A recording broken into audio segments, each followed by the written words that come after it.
to start dropping details and dropping names and announcements and all that good stuff. It's going to be fire, man. It's going to be real cool, dude. Man, it's going to be super cool. All right, but shouts out to all of y'all. If y'all are still rocking with us right now, go on ahead and drop a TV emoji in the comment section. TV emojis only. TV emojis only. Yeah? Next up, the Elaine cut a promo talking about looking for FTR, but not being able to find them and tell them put up or shut up as we go to break. Try it! Try it! Try it! Try it! Try it! Try it! Try it! Try it! Try it! And Werner, what did the crowd do for this? They popped.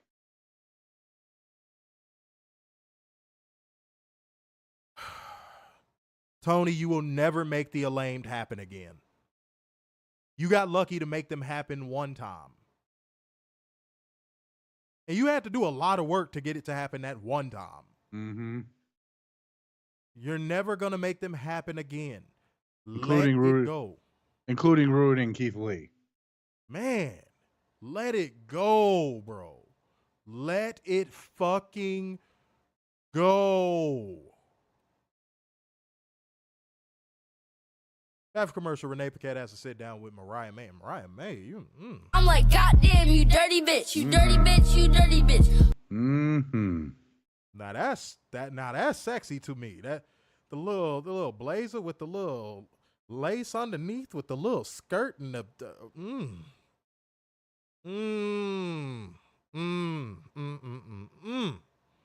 And you know what's crazy about this feud?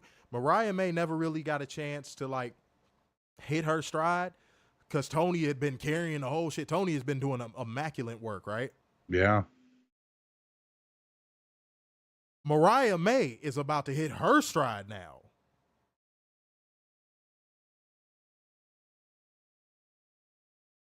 I'm like, yo, this is about to go even further. But Mariah May says she's already said all she has to say. God damn, that's crazy. But go ahead, ask your question. She says it's all very clear, and from day one, she wanted to be just like Toni Storm to get closer to her than anyone else. And she sliced her open and wore her skin, or did she say her face? I can't remember. But I think skin. Yeah, okay, she did say skin. Okay, my notes are accurate. There we go. Tony didn't do anything to her, and that's why she was perfect. And Mariah ends the interview shortly thereafter. Y'all got to go watch it and see the way she delivered the lines. That don't do it justice. Y'all got to go see the way she delivered the lines.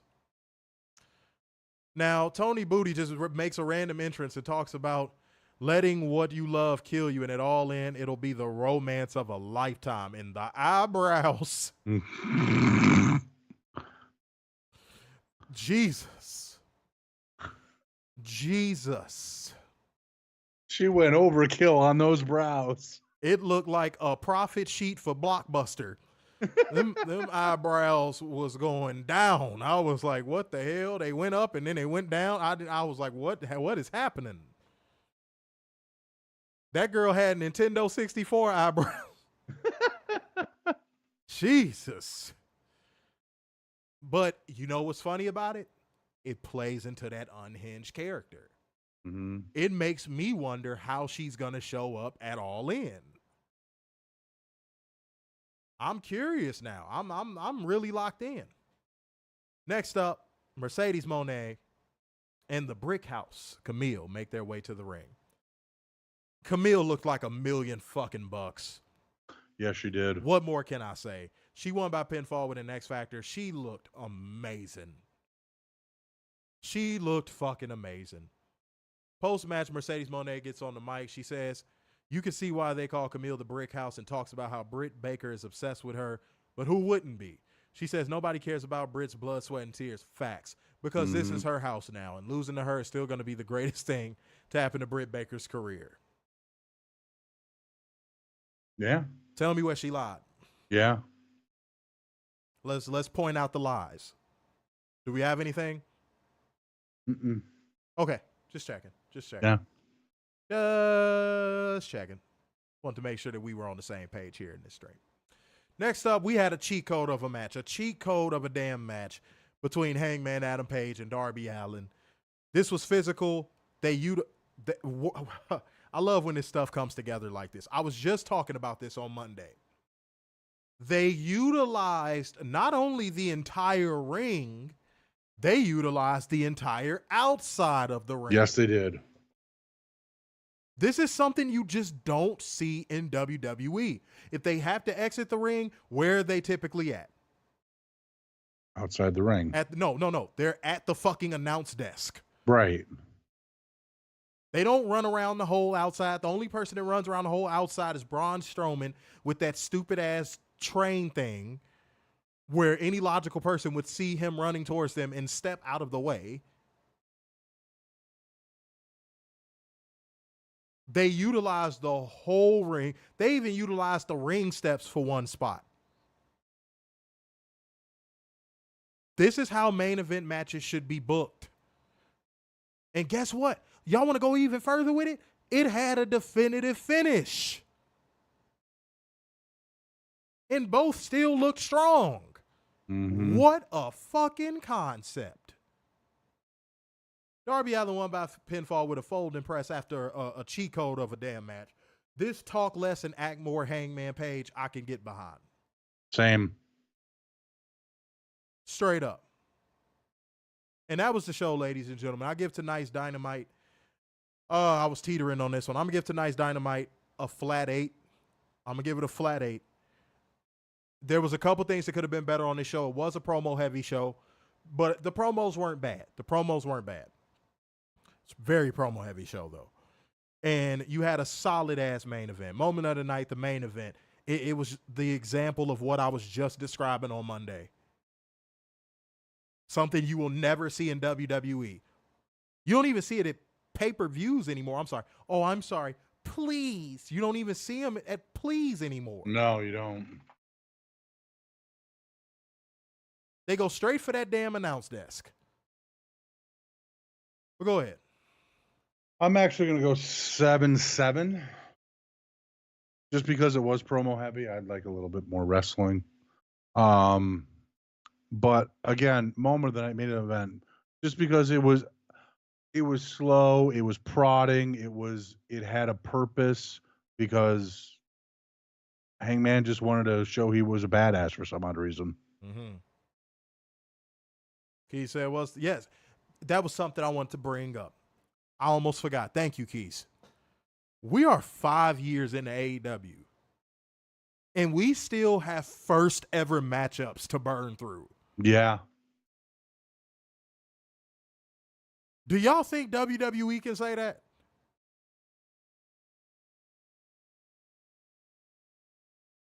Five years in, and they're still first ever matchups.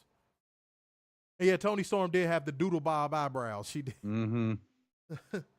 Habba baba baba. But fucking yeah. How do people hear that and think that other brand is better? I just, all right. I don't know. Mo said 7.5 moment. That was probably the lowest I would have went. 7.5 moment of the night main event. He said we still haven't seen Darby versus Bryan or Bryan versus Jay White.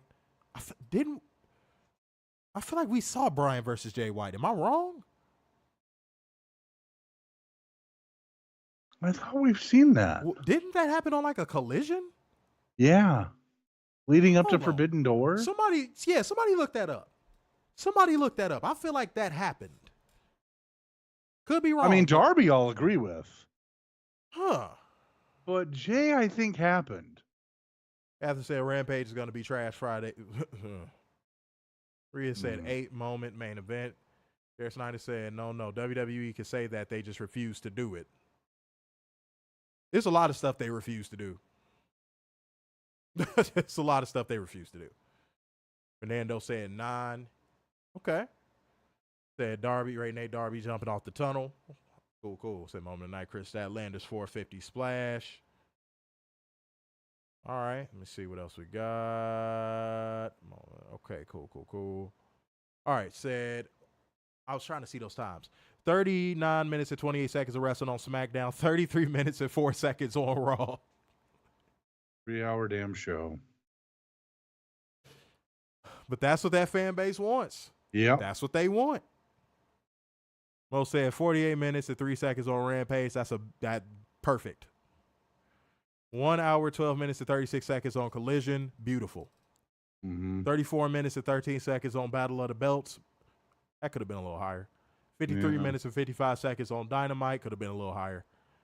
3 hours, 5 minutes and 37 seconds on Death Before Dishonor was 0 hour. Matthew Shelton said January 11, 2024. So you talk about the match. So they did go against each other. Yeah. Yeah. For sure. I'm like, I know they went. I'm like, I know they went against each other. Yeah. Hey, bro, need more Brody King for that 7. Yeah, man, shouts out to everybody in the building, man. All right, let's clear the air. We gave hour 35 for that good work, man. All right.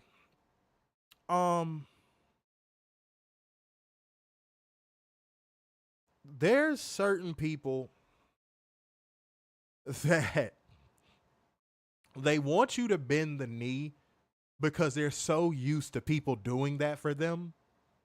They've never really had to go out of their way to struggle for anything, earn anything, work for anything. Like, I'm going to give y'all an example. When you build yourself up to be a high-value man, women will compete for you. A woman will know that you're actively talking to another woman and be like, I don't care. I'm still going to compete. Until you tell me you chose her, I'm still going to compete. There's people out there that will dead ass tell you you don't deserve that. And they won't say it, they won't even say it directly.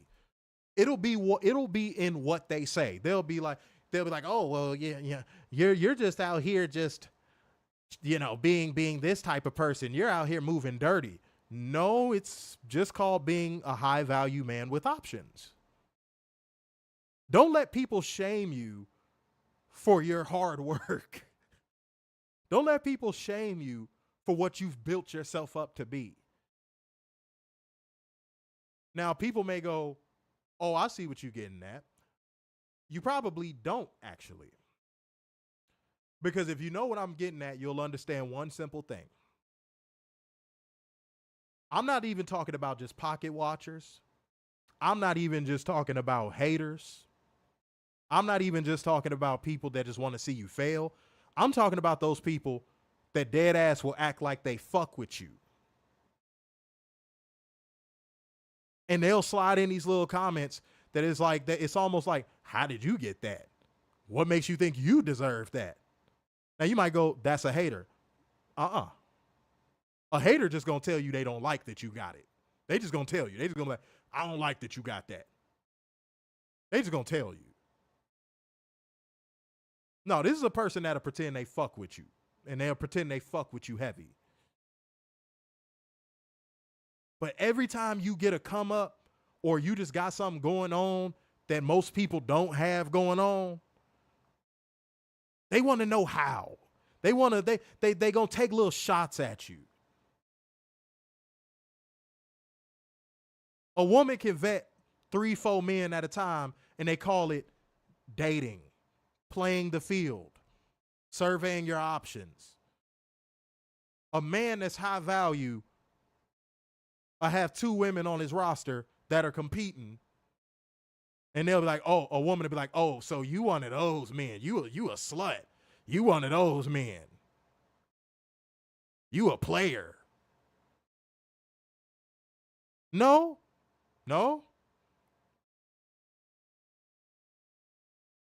Women just compete for high value men. Just because you're not willing to compete, don't mean they ain't. Because there's an old saying that goes like this, and I'm going to wrap it up on this note. There's an old saying that goes like this. What you won't do, another motherfucker will. And that's what I want to clear the air on.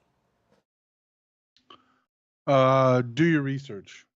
No matter what it is, whether it's homework, whether it's buying a car, whether it's recipes for cooking dinner or whatever, do your research, because research is knowledge and knowledge is key to life. Straight up. Mm-hmm. Straight up. All right, let me see what we got. Man, I said that at the beginning of the stream. Why are you late? See, that's how I know you were late, Derek Snyder. Go ahead and hit that Cash App, man. Pay your late fees. I said that at the top of the damn stream. Yeah. Say clear to all my friends and family going to SmackDown and SummerSlam this weekend. I hope you enjoy being robbed of your money and time. That's funny as hell. That's funny as hell. I was thinking about going to WrestleCon in Cleveland. I don't know, man. I don't know. Sometimes I call last second audibles, but I don't think this is going to be one of those moments. We'll see, man. You never know with me. Y'all might just see me pop up live like, yeah, here's Rhea Ripley, all woman. You never know. You never know. All right. So just stay tuned, man. Either way it goes, we doing a SummerSlam review. So don't ask that redundant ass question. We didn't already answer that. Mm-hmm. All right. He said, my bad, I had to put the kids to bed. Sir, that's code for jacking off. Can we not? Yeah, come on. I had to put my kids in the toilet. No one wants to hear about you fucking the sleeve of your favorite jacket. Hey, come on now. Come on. That was a little projection right there. That was a little projection. I ain't gonna lie to you. That was a little. Actually, that's a line from basketball. Oh, okay. Oh, right. Okay, yeah. All right, for sure. All right, I thought you projected. I was about to be like, okay. No. I'm gonna say, all right, you and your starter jacket have a very important relationship. That's cool. All right. We talked about that on the Brittany Brooks interview, Maria. How about you go give that a watch? Okay. But yeah, go run up the numbers on that Brittany Brooks interview. It was a great interview. More interviews will be on the way. We finna get on our bullshit. You know what I'm saying? And I meant to mention this at the beginning of the stream, but I'm gonna say it now before we get up out of here, man. You know you can't be faded in this shit, and you one of the best ones in this shit. When people who don't even like you and you don't like them even got to give you your credit. Sean Ross Treesap even gave us a shout out on that interview. Get straight up. Shocked me too. Shocked me too. Yep. You know can't nobody fade you when even people that they don't like you and you don't like them even got to give you your props. That speaks volumes. Okay? So keep working hard until you get to that point. But it's time to get the fuck up out of here. So therefore, going once, going twice, and so to the man with the braids in his ass. So signing off yet again. It's the epitome of black excellence, the king of dimes, just your boy, Mr. Starks, and the beacon of hope worldwide, the Messiah of semi-cute sixes, and the internal pessimist, Big Dub. Peace out, y'all. See you Friday.